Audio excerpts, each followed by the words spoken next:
Recording now. Good. Okay, today will be our final presentation from Ari and Bryson, who have been interning with Austin Homes Rental in this summer. So we really appreciate the opportunity from Austin ISD to let us working with them. And in the summer, mainly Bryson and Ari have been helping us driving the sales leads, create social media content, website development. We also had the opportunity to visit some of the clients and also close 2 deals. Because of that, both Bryce and Ari are receiving a commission from the leads. So, Ari, this is yours. Thank you. This Thank is you. yours. Okay, with that, we're going to pass Ari and Bryson to present their final project. All right. So our project is about why Austin needs capsule hotels. If you don't know me, my name is Bryson. I go to Aikens Early College High School. I'm going into my senior year, and I plan to go to ACC and then transfer to Texas State and major in finance and minor in business. What this section is about explain why Austin needs or should add capsule hotels. The general area of study is real estate and business. Why it is important to help travelers and not to break the bank when traveling to Austin. My goal is to make Austin a more affordable stay, and what I learned by doing this project is why Austin hasn't added them, how Austin can, and how Austin would benefit from it. The problem, the challenge, Austin is currently ranked 8th and growing with 30 million visitors a year. The big question I'm trying to answer is how can Austin become a more affordable travel destination?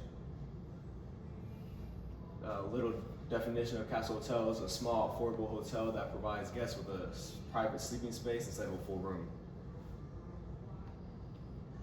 I researched the average cost of a 5-night stay. With a regular hotel would be $2,500, but with a capsule hotel would be $75 or $750 with capsule hotels. I also looked at London's capsule hotel. They added a new one in 2020, and it fastly grew to 5 locations and a huge one, including 1,000 pods. Capsule hotels on average make 25% to 40% profit. This is an evaluation for my project. I researched Austin tourism statistics and visitor demand. Evidence of success found capsule hotels cost about $40 to $80 per night, making them a more affordable stay option instead of traditional hotels. What I learned from this is how to conduct market research, how to analyze tourism and pricing data, how research can be used to evaluate a business idea. Okay, yeah. So my name is Ari. I go to Anderson High School. I'm going into my senior year. I haven't made the decision yet about where I want to go to college, but I know I want to major in either business or entrepreneurship. Yes, this is what my section is about. In this section, I'm going to be explaining how we will put our solution into action by actually creating the hotel. So I'm going to make a plan, price, all that. It's also real estate and business. Why is this important? So this helps us learn how to turn an idea into a realistic, legal, and profitable business we're putting into action. My goal is to show what it would look like and what it would take to create a realistic capsule hotel. So what I learned during this whole process, I learned how pricing real estate works in Austin, building regulations, hotel codes and regulations, also how Austin spends tax money, so yeah. Okay, so turning the idea into action, what is our first step? So step 1 is choosing the business model. The business model is our capsule hotel would operate as a budget-friendly hospitality business focused on short-term stay. So we're really trying to focus on 2 things, budget and short-term. So our target customers, with that said, would be budget tourists, budget travelers, temporary workers, interns, really anybody who needs a cheap place to stay for a small amount of time. Also event visitors, we have South by Southwest, ACL, Formula One, even UT football is really big nowadays. So anybody who wants to go see some cool events but stay on a budget. So this is the design. We would have a 100 capsule facility. In the sleeping area, we would have comfortable mattress, a charging outlet, lighting, privacy curtains, storage space, Wi-Fi. We wouldn't have TVs or any extra amenities because we're really trying to keep the cost down and really emphasize that budget. So shared areas like bathrooms, private showers, lockers, lounge. So it's like a locker room. They would be private and nice, but it would be shared. So yeah, this follows the model by existing capsule hotels. So there's other capsule hotels in New York, London, Tokyo, etc. And it kind of follows that same kind of model, which is just less space and smaller price. So this is the funding and the startup. So these are all the fees that we would have to pay. Property lease or purchase, we want to get that to $5 million or less. The renovation and building cost was estimated around 7 to 8 million. And then we have capsule units, furniture, permit and legal costs. That's a big one. Marketing and emergency operating funds. It all comes out to around 15.2 million, but I rounded that out to about 16 million just because renovation and building costs often cost more than you anticipate. Where would the money come from? So investors, people who want ownership in the business, but more importantly are committed to the costs. So because they're not getting short-term return, it's really long-term return. They have to be committed to the cost, which is providing affordable housing and affordable places to stay for people rather than just wanting fast money. So small business loans, also hospitality investors, which are groups that already invest in hotels.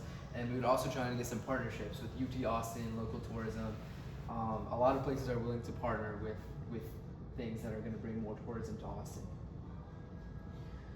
So these are the regulations that we must follow and how we would actually make money. So over here we have a bunch of regulations. We have zoning approvals, hotel operating license, that's a big one. We have to get our license before we can operate. Building codes.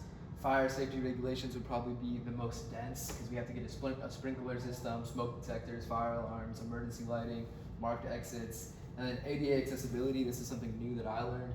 It's basically the hotel must accommodate to guests with disabilities, and then of course taxes.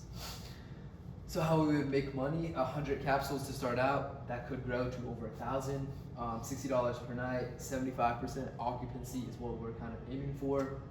That goes to about $4,500 a day, which is 1.64 million a year just off the capsules, but with additional revenue sources such as food and drink, premium capsules, we want to get to about $2,026,000 on our first year, and that's just with the 100 capsules. After we keep growing, it could be a lot more.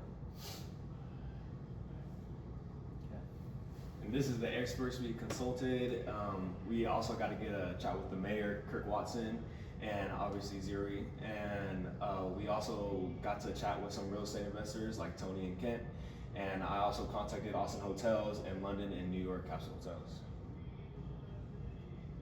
And this is our trajectory of the week. First week, we defined the project scope and identified hospitality as an area of study. Second week, we kind of narrowed down on the Capsule Hotel, so we gathered Austin tourism and hotel market data. And week 3 was our deep dive. We studied the Capsule Hotel's business model and interviewed experts.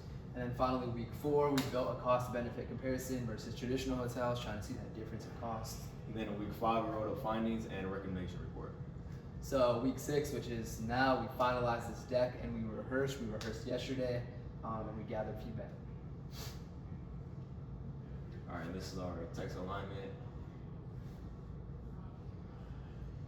And this is our internship statistics. I made 450 calls. I visited 7 houses and got 9 interested, 7 apartments, 1 client visit, 2 partner meetings. On social media, it's 5,200 views on Instagram, 6,800 accounts reached, and 2 closed leads.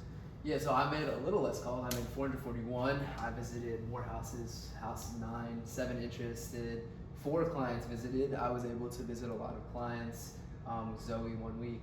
2 partner readings, daily podcasts and Q&A clips that we would do pretty much daily. And then I was able to interview the mayor at a Chamber of Commerce event. And then I edited the website. I brought Google reviews and increased AI visibility, which kind of means like when people look us up at ChatGPT, it's now that we're the #1. And then 2 closed leads. We both got 2 closed leads. All right. And this is our references, the websites we use. Mostly visit Austin for me, but yes. Yeah, I use like the Department of Justice just to figure out the regulations that we would need and stuff like that. So in conclusion, through our research, we have shown that a capsule hotel in Austin can provide affordable lodging while becoming a realistic business opportunity. Basically, we created a plan that considers demand, design, funding, regulations, and revenue. And by adapting the successful capsule hotel to Austin needs, we really truly believe that we can create a sustainable business that benefits not only the visitors, but also the community as a whole.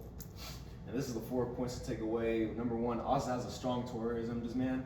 30 million visitors per year on average. Second is capsule hotels could provide affordable lodging. As you can see here, on an average hotel stay, it'll about be $1,100 to $2,100 using a regular hotel, but using a capsule hotel would be $750 to $1,150. And number three, there's a potential for capsule hotels in Austin. Definitely, it would bring more tourists to Austin if it'll be a more budget-friendly stay. And the last, Austin has a potential business opportunity. Like I said, on average, 30 million people come here a year to visit. I think it would increase way more if it was more budget-friendly. Thank you. That is the end of our presentations. Any questions?